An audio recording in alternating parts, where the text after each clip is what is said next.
Great afternoon, Math Terrific 9 students! Welcome again to our Week 5. Magandang hapon sa Luzon, Visayas at Mindanao. Kasama ng ating mga kaguruan, ng ating mga nanay at tatay, ng ating mga guardian at ng mga estudyante. Ayan, so magandang hapon po sa inyong lahat. Bumati muna tayo. Great afternoon po from Grade 9 Marigold de Paro High School. Hello po sa inyo. Great morning watching from Deparo High School. Ayan, sa aking mother school, Deparo High School. Hello po sa inyo. Great afternoon from Etchagi West District. Ayan, talagang every week nandyan ang school na yan. SDO Cagayan. Hello, Mark Brian. Hello, good afternoon po from 9 Bougainvillea. Crystal May Reca Franca. Hello, Crystal. And then we have here from listening and learning from LFG, Diamantina National High School, Kabatuan. Hello, Kabatuan Isabela. Naimbag nga aldaw kanyayo amin. Ayan, hello po sa inyong lahat. Inuulit po natin, Itulay online tutorial para sa lahat. Kaya naman, i-like and i-share na po para hindi lang kayo ang natututo. Kasama na rin ang inyong mga kaibigan at kaklase. Ayan, good afternoon 9 Daisy de Paro High School. Hello, Carl Lexus Harry Castillo. Ayan, magsimula na tayo. Okay, let me share my screen. Inuulit natin, nandito na tayo ngayon sa Itulay Online Tutorial Math 9. Kasama ang inyong Tutor Angenique, at si Tutor Janet, ang ating fairy godmother. Ayan, so nagpapasalamat tayo sa Pasay para sa pagpapahiram ng kanilang modules na ating ginagamit ngayon. Okay, so every Friday, tumutok every 3 p.m. to 3:40 p.m. Saan mapapanood? Live na live, DepEd EdTech Unit, DepEd tayo, DepEd Philippines, DepEd EdTech, at DepEd TV YouTube channel. Okay? Ang ating lesson for today, Quarter 1, Week 5, ay Illustrating and Solving Quadratic Inequalities. So these are our objectives. At the end of the session, you will be able to, number 1, illustrate and solve quadratic inequalities in one variable. And then second, you will be able to solve word problems involving quadratic inequalities. Okay, let's start. Yan, para mas matagal ang ating discussion. Huwag kalimutang i-like and i-share. Dapat meron tayong sharer badge, ha? And for you to have other examples of problems that can be solved using quadratic inequalities, please watch episodes 9 and 10 of Sir Prince Andrew via DepEd TV YouTube channel. It is all about illustrating and solving word problems involving quadratic inequalities. Ayan, so makikita nyo yung link or pwede rin kayong tumungo sa ating YouTube channel, DepEd TV. Okay. Let's have this one. Okay, activity. Number 1. First one, identify the inequalities from the set of mathematical sentences given below. Ayan, so meron tayong mathematical sentences. Ano kaya dyan ang ating quadratic inequalities? Okay, inuulit natin ha. Alin sa mathematical sentences ang inequalities or quadratic inequalities. Ayan. So, tignan nga natin sa ating mga viewers, live viewers. Lagyan natin ng letter para mas mabilis. So, letter A, B, C, D, E, F, G, and H. Alin kaya dyan? Ilagay lamang ang letra na kung saan ito ay quadratic inequality. Ano kaya ang quadratic inequality? So, habang kayo ay nag-iisip, bati muna tayo. Watching and listening from Etchagi West District. Ayan, very supportive talaga. From Doña Magdalena High School, Gapod High, Hudson. Okay, Hudson Mike Kakal. Hello. Glenjoy S. Ibanez, watching from Davao City. Hello po sa inyo dyan. Gustong-gusto ko ring makarating dyan sa Davao City. Okay, so tignan nga natin kung meron ng mga sagot. Yan. So, ang ating quadratic inequalities, sabi ni Sarah Jane Desa, A, letter A, letter D, letter E, and letter F. Ayan, very good. Yan ang ating mga quadratic inequalities. Bakit kaya sila natawag na quadratic inequalities? Because of the symbol greater than, less than or equal to, greater than, and then less than. So the rest, natawag nating equation. Alright, very good, Sarah Jane Desa. Ilagay natin ang ating school and ang ating place. Yan, para ma-recognize naman. Next.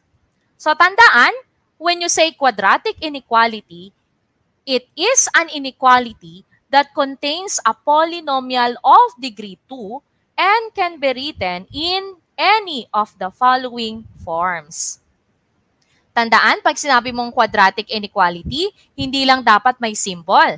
Dapat, yung kanyang degree ay 2. The highest exponent is 2. So, we have here ax squared plus bx plus c greater than 0. Ayan, tama. Ax squared plus bx plus c less than 0. Or we can say ax squared plus bx plus c greater than or equal to 0. Or ax squared plus bx plus c less than or equal to 0. So yan, makikita natin yung symbol kasama na rin ng ating highest exponent or highest degree, which is 2. And then tandaan, ang A, B, and C are all A, which is the coefficient of the quadratic term, B, the coefficient of the linear term, and C is the constant. Are all real numbers or element of real numbers, and A should not be equal to 0. Ayan! Watching live from Lalion National High School, SDO Cagayan. Hello po sa inyong lahat dyan. So, inuulit natin. Habang tayo ay nagkakaroon ng mga learning tasks, huwag kalimutang i-share sa ating mga kaklase. Yan, para ma-remind tayo kung paano ba sagutan o kung paano ba talakayin ang quadratic inequality. Maaari ding manood si ate, kuya, at ating mga guardian at nanay at tatay. Let's have the learning task number 1. Find the solution set of each of the following quadratic inequalities, then graph. Yan, mahalagang i-graph para malaman natin at ma-visualize natin nasaan ba yung ating solution set. Let's have the first one. X squared plus 2x minus 8 greater than or equal to 0. So, paano nga ba sagutan ang quadratic inequality? Okay, so we have the second example, x squared minus 9 less than or equal to 0. So, maaari na kayong sumagot ha sa ating mga grade 9 students, math terrific students. Maaari kayong sumagot. Number 1.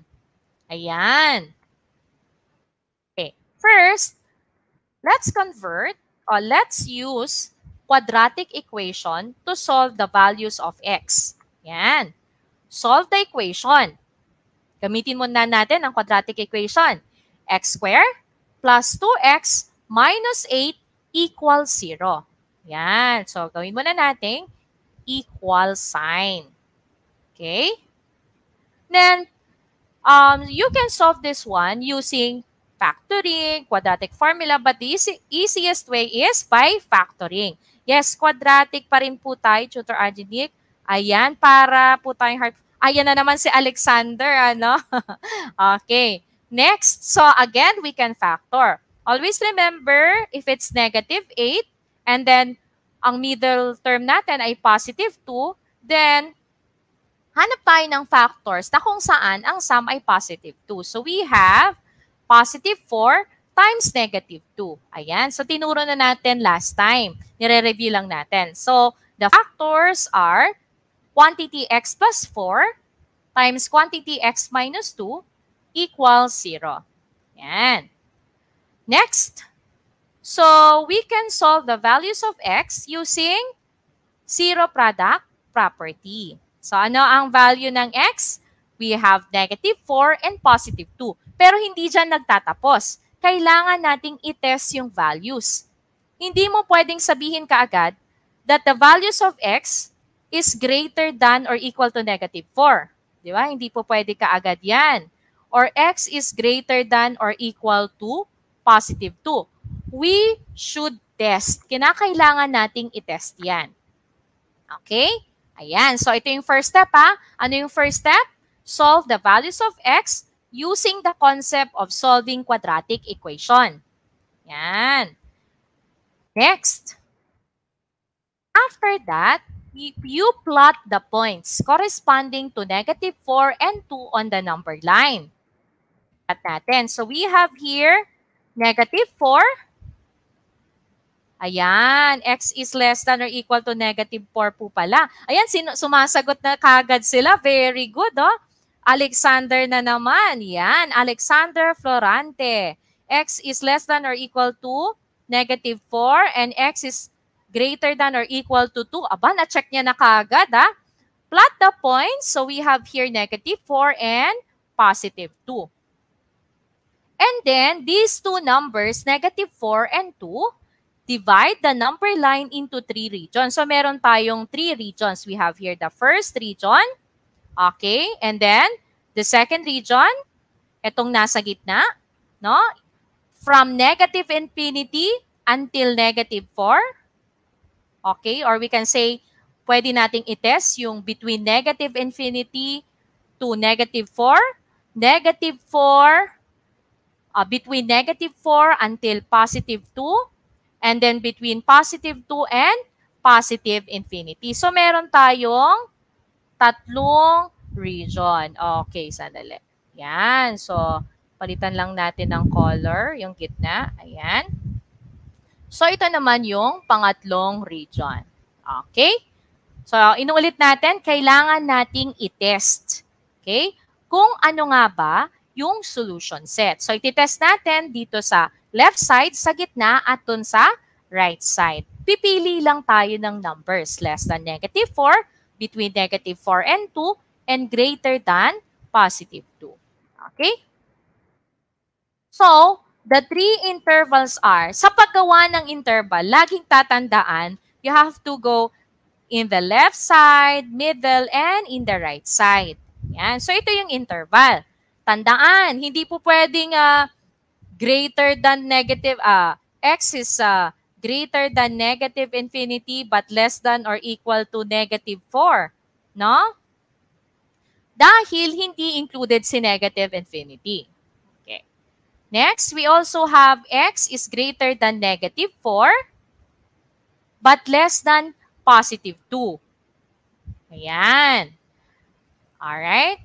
And the other interval, x is greater than 2, greater than or equal to 2, but less than +infinity. So, tandaan natin ha, from this point to the -infinity, palitan natin ng color para ma-emphasize.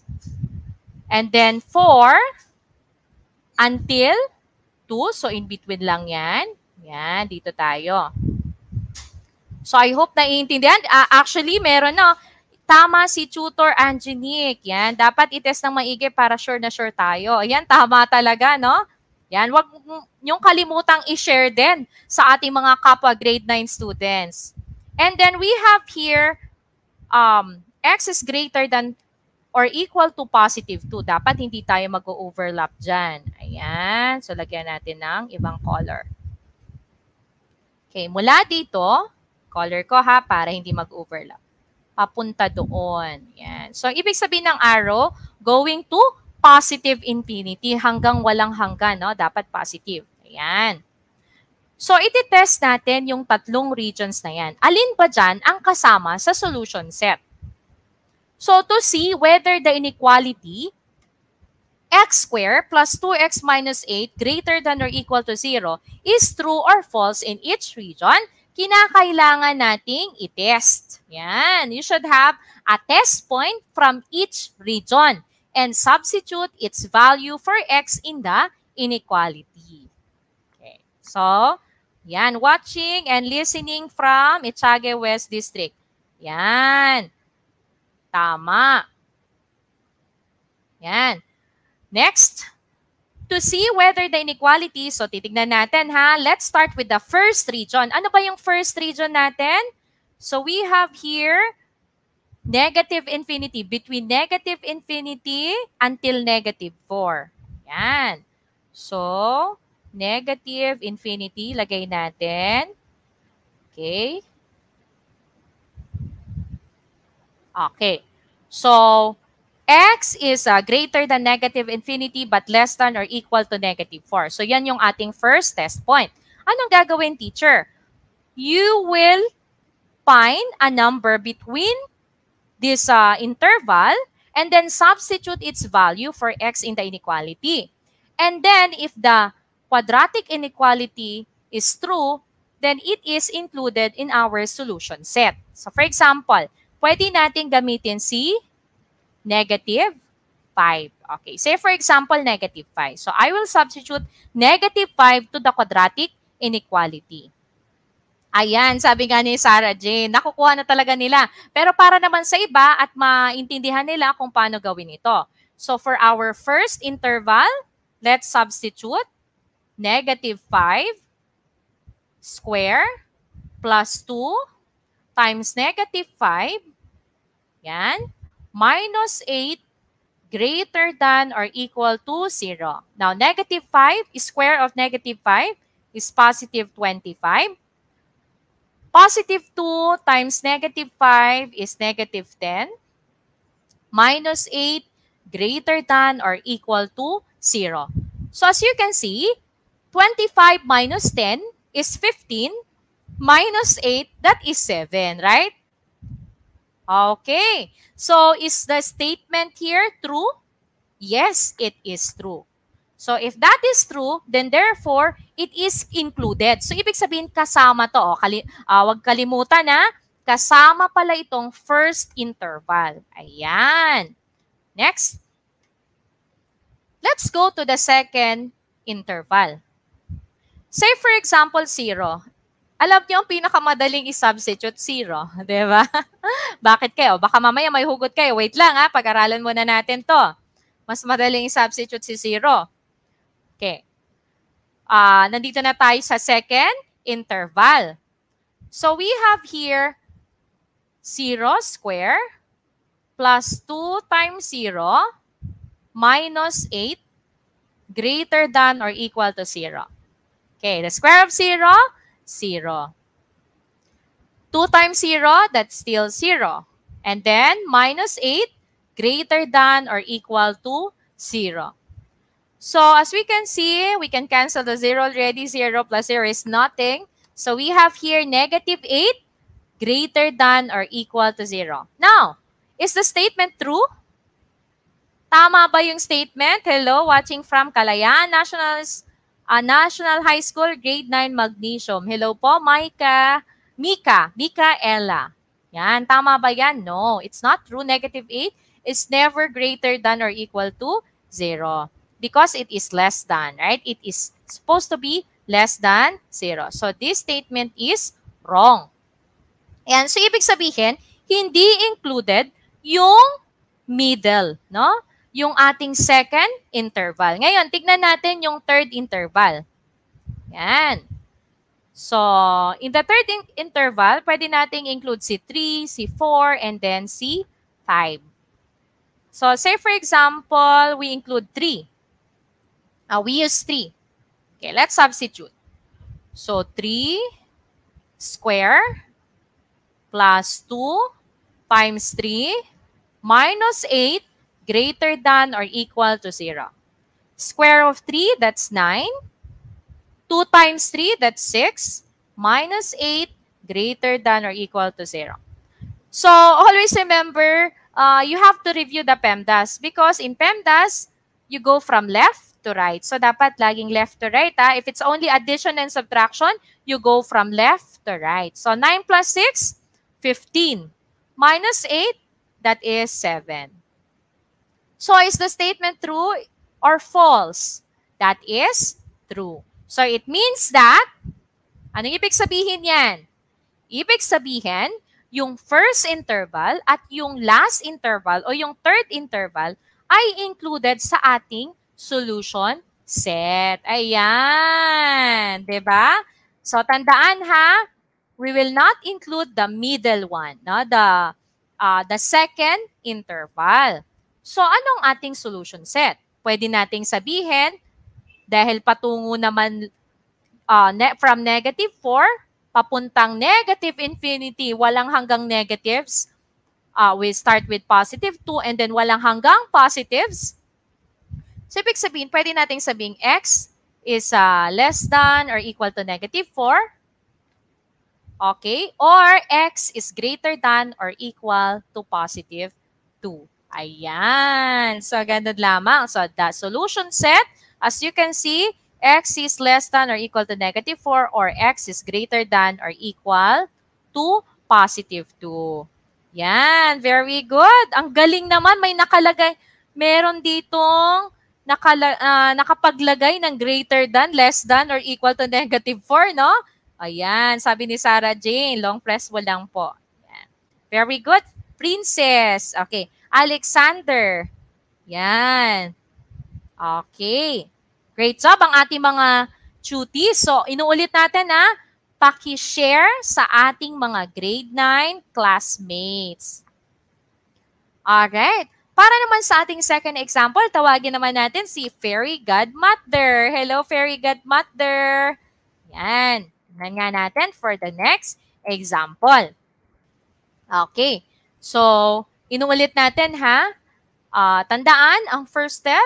You can solve it using concept of solving quadratic equation. You have to make test points and identify your solution set, which includes in the solution set. Ayan.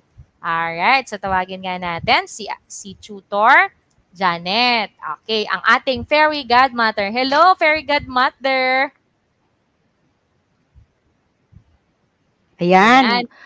Nakapasok na pala ako. Magandang hapon sa iyo, Math Diwata Tutor Angenique. So for our second example, nung finding the solution of a quadratic inequality, meron naman tayo this time, x squared minus 9 is less than or equal to 0. So paano kaya ang ating magiging graph at magiging solution set? So, ayan, pinakita na ni Tutor. So, pwede natin yung, kagaya ng sinabi natin sa number 1, we will just apply kung ano yung natutunan natin sa solving quadratic equation. So, pwede siyang extracting square root, pwede siyang factoring, no? So, in the case of x squared minus 9, we can factor it as the sum and the difference of two terms. So, makita natin isang binomial na separated by plus sign, and then we have the second factor is separated naman by the minus sign. So we have x plus 3 times the quantity, or the quantity of x plus 3 rather, times the quantity x minus 3. So, after we factor, so nakita natin, isosolve na natin yung resulting equations by the zero product property. So equating both factors to 0, meron na tayong dalawang linear equations na x plus 3 equals 0, sa kabila naman, x minus 3 equals 0. Thereby, magkakaroon tayo ng magkaibang sign lang. No? Same number, but one is positive, the other is negative. So, therefore, the solutions ng ating quadratic equation ay x equals positive 3 and negative 3. Ayan. So, yun yung step 1. So, ano yung step 2? Sabi ni Tutor Angenique, ng ating Math Diwata Tutor, na napakaganda as always, ayan, ay kailangan nating mag-identify ano yung mga intervals, no? By plotting our critical points, negative 3 and positive 3, what are the different regions or intervals na na-form nung ating critical points na negative 3 and positive 3. So, saan nanggaling yung critical points uli? So, doon sa ating solutions of the quadratic the related quadratic equation na x squared minus 9 equals 0. Ayan, na-plot na siya dyan. So, positive 3 and negative 3. Ayan, so may negative 3 tayo dito. Sa kabila is positive 3. So, next, kailangan na natin ngayong pumili ng mga test point. Okay, so pipili tayo ng test point wherein manggagaling yung tatlong test points na yon will come respectively doon sa first interval, yun ng from negative, or rather, from negative 3 to the left or negative infinity hanggang negative 3. And then the second interval, yung kinulayan kanina ni Tutor Angenic ng kulay blue, no? Yung nasa gitna, no? In this case kasi talagang gitnang-gitna yung ating yung ating interval na tatawagin nating second interval, which is between negative 3 and positive 3. And of course, ang ating last interval will be from 3 hanggang positive infinity. Ayan. So, ngayon, papakita na lang namin ni Tutor Angenic. So, kasi nakita natin, no, yung sign natin kanina, in fact, napansin mo, Tutor, ang bilis ng mga ng mga students natin. No, Yeah. Nakita na agad nila yung yung pattern kasi nga nung tinry nila na i-check agad yung dalawang opposite rays, nag-positive yung mga result, no? The inequality form a true statement. Ngayon, meron tayong number 2 yan, Tutor, no? X squared minus 9 is less than or equal to 0. So, meaning we're looking for values na ang ating magiging sagot ay negative or 0. So, ano ang ating pipilian? So, let's say, sabi natin, total, kasama yung 0 sa ating interval na i-check na, yung nasa gitna, let's choose 0 as our test point. Ayan. Kasi sabi ni Tutor, talaga naman, I agree with that. Napakadaling i-check or i-test yung 0. Walang hugot yun. Madali lang talagang i-test si 0. Ayan. So, 0 tayo. Okay, yan. So, Tutor, pasulat nga po, 0 squared minus 9, is that less than or equal to 0? Okay, so of course, 0 squared, wala na siya, 0 out na. Negative 9 is less than or equal to 0. So, which is, of course, a true statement. So, negative 9 is, of course, negative. Yun yung ini-imply ng less than 0. So, what is our conclusion now? For number 2, na x squared minus 9 is less than 0, we just write the solution set first. So, the solution set would be, ayan, x such that x is, yun nga, yung values na yun. Hindi kasi natin pwedeng gamitin yung between, no? Kasi kasama yung mga critical points. So, dalawang conjunction siya this time. So, negative x is greater than or equal to negative 3 and x is less than or equal to 3. Na pwede nating in symbols, no, ganyan lang siya kadali. X such that x is negative 3 is less than or equal to x, but x is less than or equal to 3. Okay, Tutor. So, let's, may mga comments ba sila? May mga nagre-react ba doon? Yes, basahin ko lang, Tutor. So, ang galing-galing, no? Actually, may binibigay na tip itong ating parang pwede na natin gawing si Alexander, Chuti of the pwede whole natin yan makasama sa stream natin. Ang dami yung mga tips. 1. So, tama, yes. It might be kapag halimbawa greater than or equal to, it might be there are 2 branches, and then if it's less than or equal to, there is just one branch, or ibig sabihin nun, in isang one form lang. Isang segment. Yan. So, very good ang ating mga students. Kaya nga, sabi ko sa inyo, pwedeng please like and share natin. I-share natin sa ating mga katukayo. Yan. Yan, Tutor Janet. So, mag-problem solving naman tayo. Yes. So, just like yung previous episode natin, no, we always highlight yung application ng mga topics natin sa grade 9 by use of problems, word problems. So, sabi ni Tutor Angenic, actually marami yan. Pwede tayo ng financial literacy. So, pwede rin yan sa physics, sa trajectory. So, ang napili po namin yung simple muna na problem, no? Kasi I borrowed this problem from the module ng aming division. So, sabi dito, Mr. Paz predicted that the number of mango trees N So yung number of mango trees is represented by n, planted in a farm could yield n squared minus 40n. So the algebraic expression, n squared minus 40n, yun yung magiging yield ng n mango trees. Okay, per year. Kasi seasonal yata ang mga mangoes, no? Kaya hindi natin, masarap yan sa Guimaras, no? Masarap yan pag May, no? Mangoes Yes. per year. Now, he planned to produce at least 500 mangoes next year.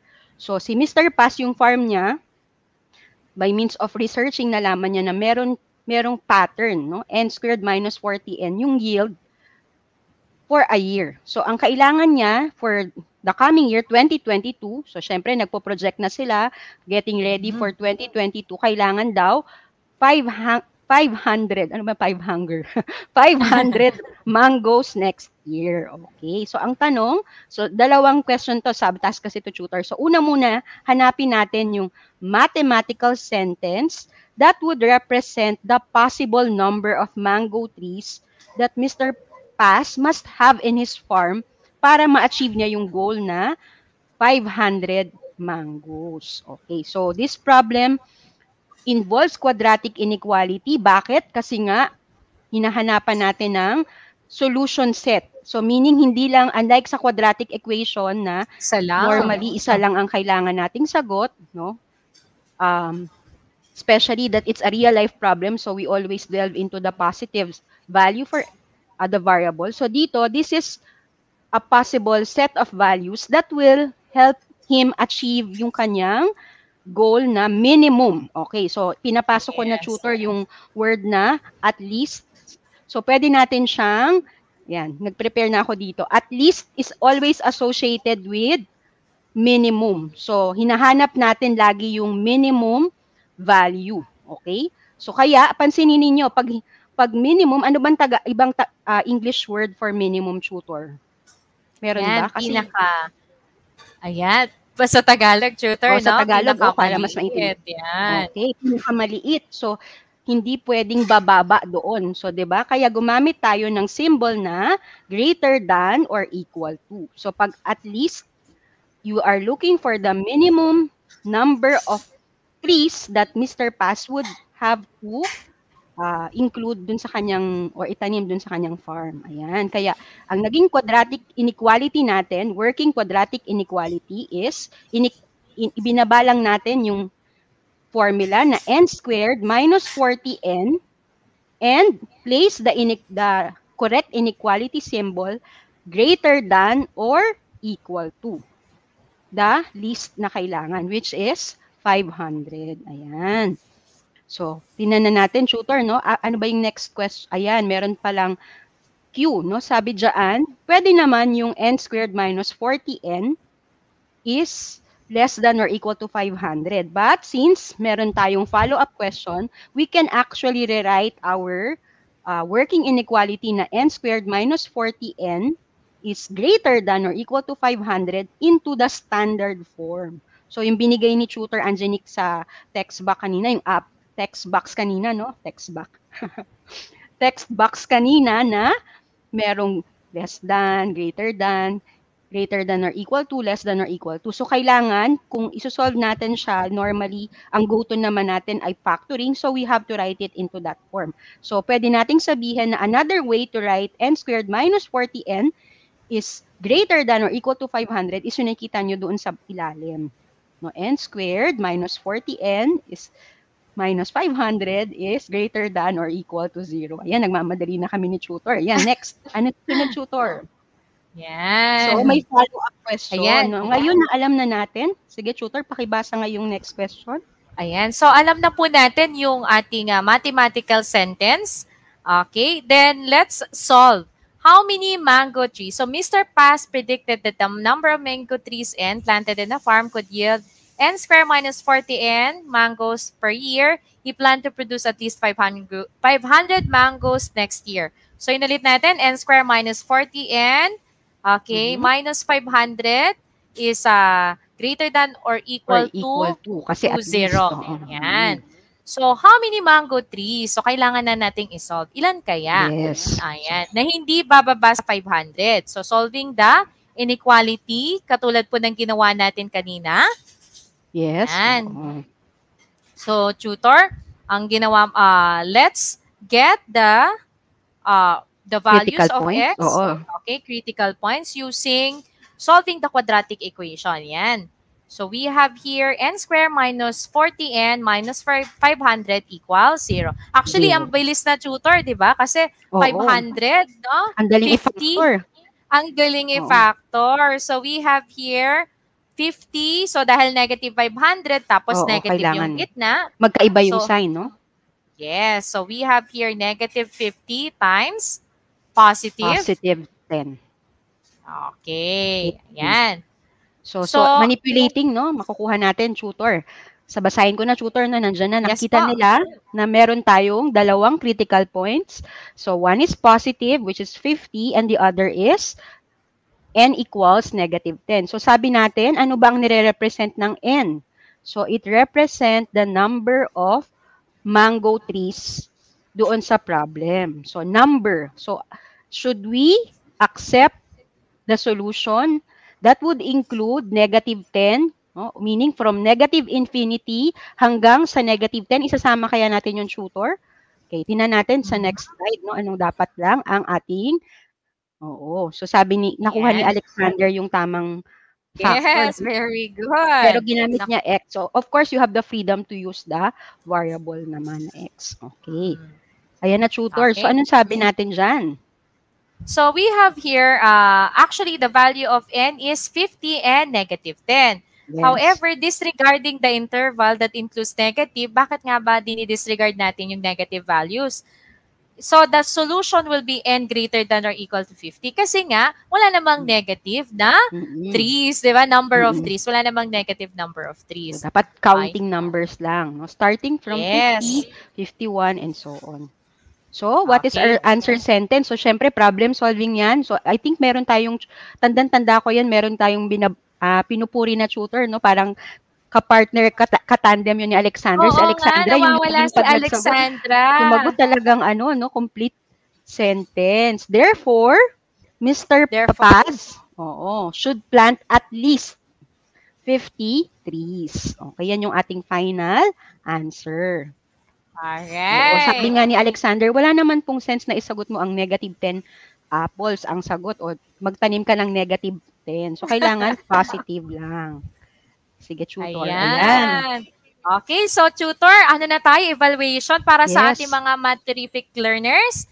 Ilagay ang number at yung letter sa ating comment section para ma-check. Dahil magbibigay na kami ng duty of the ilang quarters na yung utang natin, no? Ilang weeks na, tutor, no? Kasi ilang weeks na pala. Kailangan talaga nating makita yung consistency. I think towards nasa middle na tayo ng quarter, pwede na talaga nating ma-identify, no? Ating talagang pag-iusapang mabuti yan. Opo. Alright, sige, Tutor Janet, basahin ko na yung number 1. Yes, so for our evaluation, number 1, ilagay ang sagot, number 1, tapos yung letter ng sagot.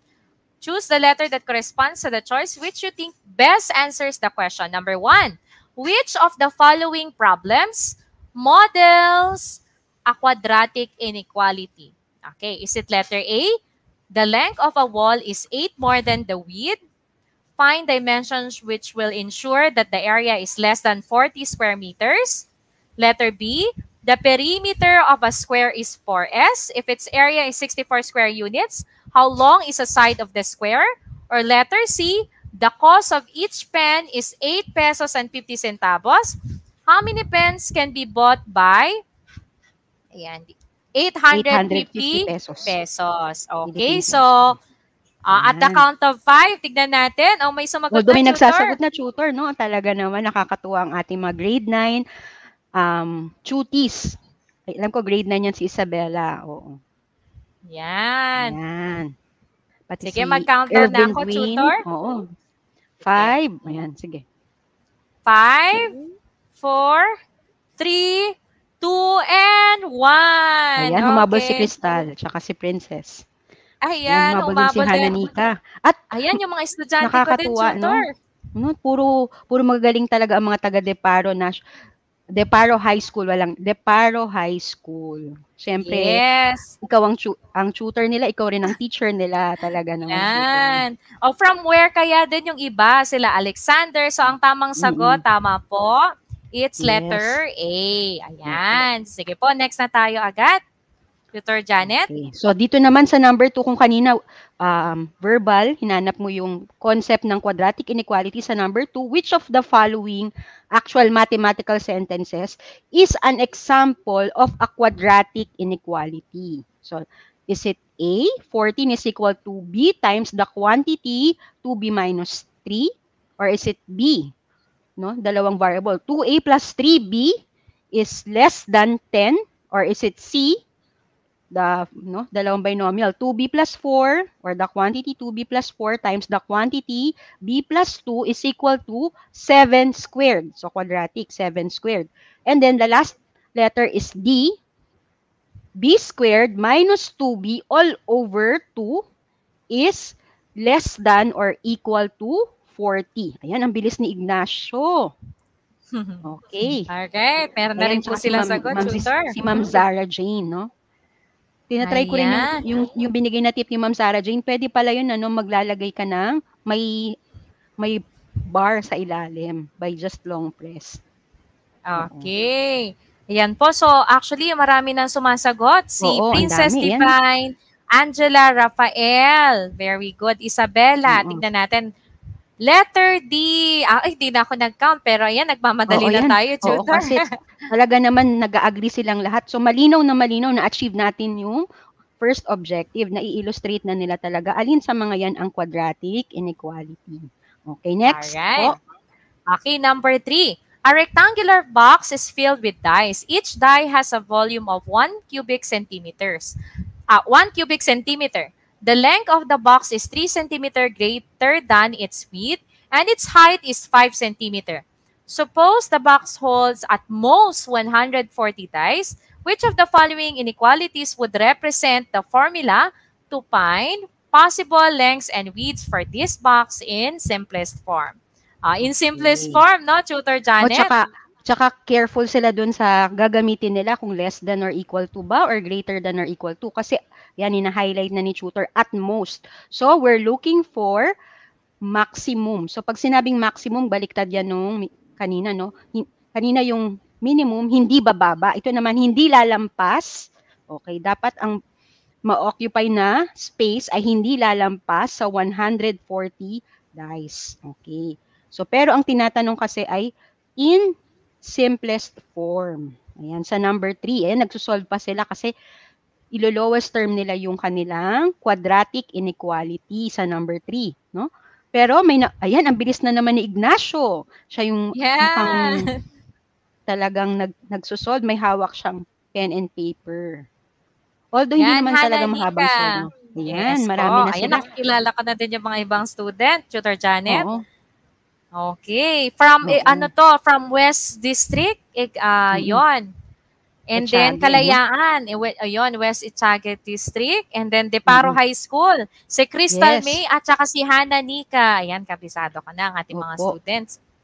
Okay, sige po, Tutor Janet. 5. So, ang tamang sagot, ayan, 5, 4, 3, 2, 1. Ayan, nakuha na naman nila. Ang galing. So, walang nag-doubt dun sa sagot nila, no? Kasi kanina sa number 2 may nagsabing C or D, pero isa lang po yung tamang sagot sa number 2. So kagaya dito, D lang ang tamang sagot. Ayan. Next na po tayo, mahaba-haba number 4. Sa akin na to, tutor, no? Okay po. Ang haba.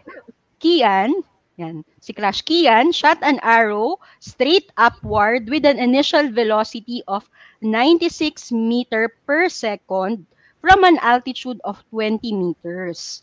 If the acceleration due to gravity in meter per second square is 16, so this is a constant, no? 16 yata, depende sa unit, merong 9.8, merong 16.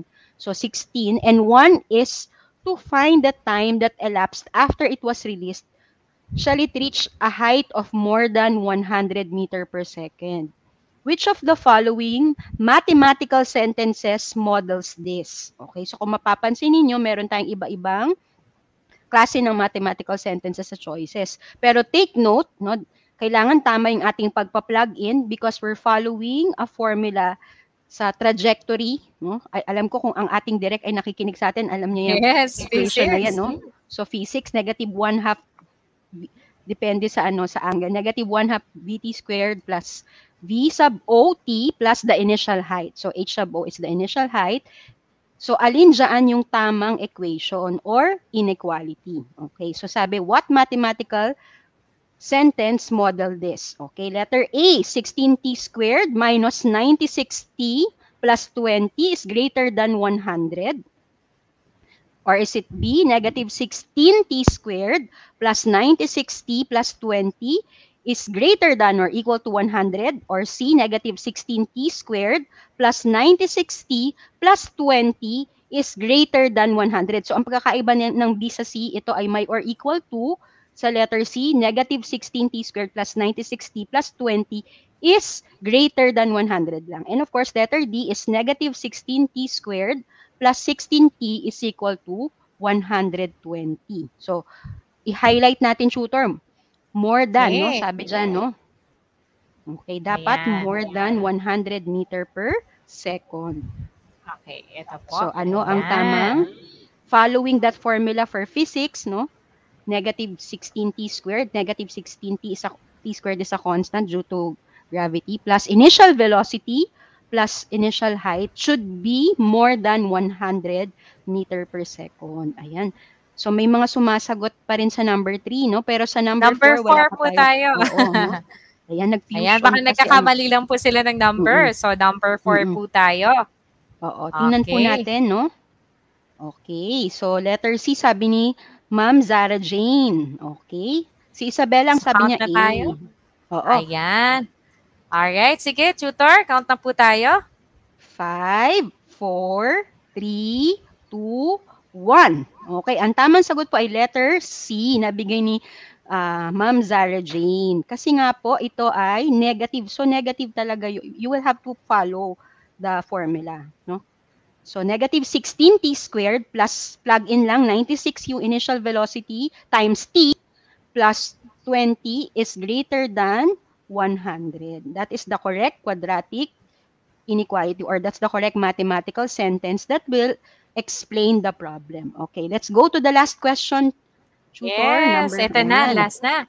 Which dimension should a rectangular field that can be enclosed with 100 meters of wire must have if the goal is to have the optimum area? Ano ibig sabihin ng optimum area? Ayan. Maximize, no?